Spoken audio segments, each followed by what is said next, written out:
কোটি ছাত্র জনতাকে অপমান করে শেখ হাসিনা আমার দেশের তামাম ছাত্রদেরকে কটাক্ষ করে বলল, সকল ছাত্রকে রাজাকারের বাচ্চা বলে গালি দিল।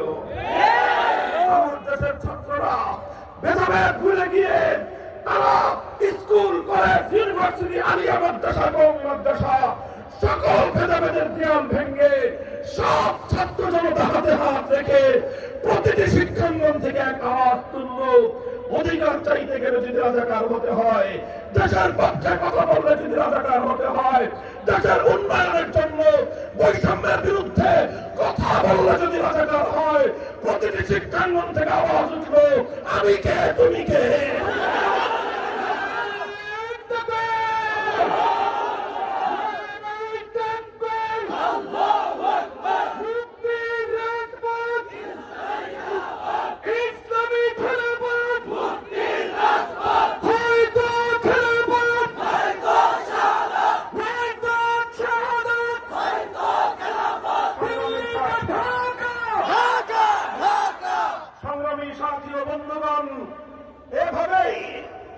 এভাবে আমার দেশের ছাত্র জনতা শেখ হাসিনার বিভাজনের রাজনীতিকে পরাজিত করেছে, বৃদ্ধাঙ্গুলি প্রদর্শন করেছে।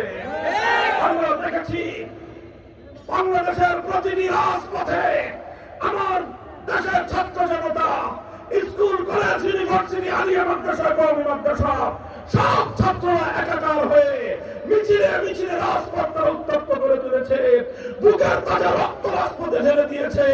আবার নামাজের সময় হওয়ার সাথে সাথে আল্লাহু আকবারের ধ্বনিতে আকাশ বাতাস মুখরিত করে যেই রাজপথে তারা বুকের রক্ত দিয়েছে, সেই রাজপথকে যায় নামাজ বানিয়ে আল্লাহর দরবারে সিজদায় লুটিয়ে পড়েছে।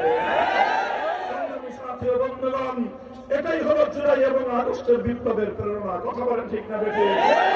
এই জুলাই এবং আগস্ট বিপ্লবের অন্যতম আইকন, অন্যতম প্রতীক ছিল 5ই আগস্ট শেখ হাসিনা বিতাড়িত হওয়ার পর টেকনাফ থেকে তেতুলিয়া ভাস্কর্য নামক শেরেকের সংস্কৃতি সমস্ত মধ্যে ভেঙে গুড়িয়ে দিয়েছে। কিন্তু সাম্প্রদায়িক সম্প্রীতির অনন্য নজির স্থাপন করে কোন হিন্দুদের মন্দিরে কোন প্রতিমায় ফুলের টোকা পর্যন্ত দেওয়া হয় নাই। আগস্টের বিপ্লব ছিল অসাম্প্রদায়িক তৌহিদবাদী বিপ্লব। কাজেই আগামীর বাংলাদেশ বুঝে নাও, যারা ইসলামকে সহ্য করতে পারে না, স্পষ্ট পয়গাম, বাংলাদেশের স্বাধীনতা এবং ইসলাম এক সূত্রে গাঁথা। বাংলাদেশে যদি ইসলাম আক্রান্ত হয়, স্বাধীনতা বিপন্ন হবে। বাংলাদেশের যারা ইসলামের দুশমন, তারাই স্বাধীনতার শত্রু। যারা ইসলামের দুশমন, তারাই স্বাধীনতার দুশমন।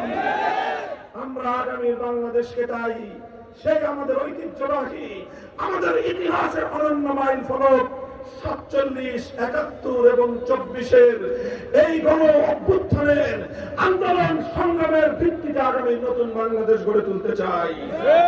47, 71 এবং 24-এর চেতনাকে সমন্বিত করেই আগামী বাংলাদেশ গড়ে উঠবে ইনশাআল্লাহ।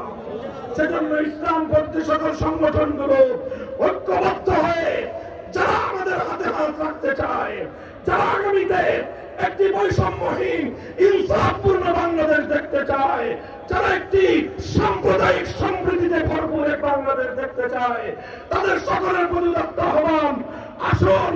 আমরা অনেক বাংলাদেশ দেখেছি, সোনার বাংলাদেশ দেখেছি, নতুন বাংলাদেশ দেখেছি, সবুজ বাংলাদেশ দেখেছি, ডিজিটাল বাংলাদেশ দেখেছি, স্মার্ট বাংলাদেশ দেখেছি। এবার বাংলাদেশ হবে ইসলামের বাংলাদেশ।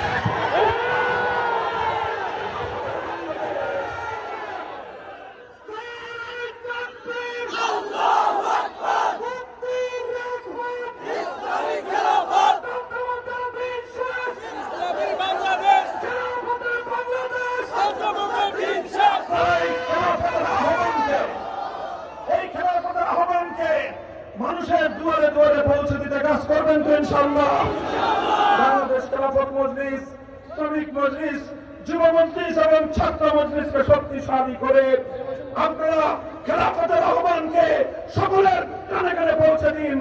ইনশাআল্লাহ আগামী দিনে আগামী নির্বাচনে সকল ইসলামী সংগঠনগুলো ঐক্যবদ্ধ হয়ে ইসলামের পক্ষ থেকে একটি ব্যালট দেওয়ার চেষ্টা করছি আমরা।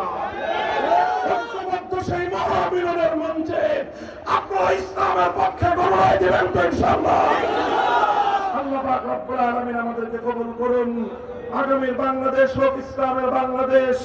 বাংলাদেশ খেলাফত মজলিসের প্রতীক রিকশা মার্কাকে জনগণের প্রতীকে পরিণত করতে হবে ইনশাআল্লাহ।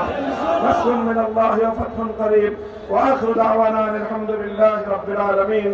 ওয়াসসালামু আলাইকুম ওয়া রাহমাতুল্লাহ।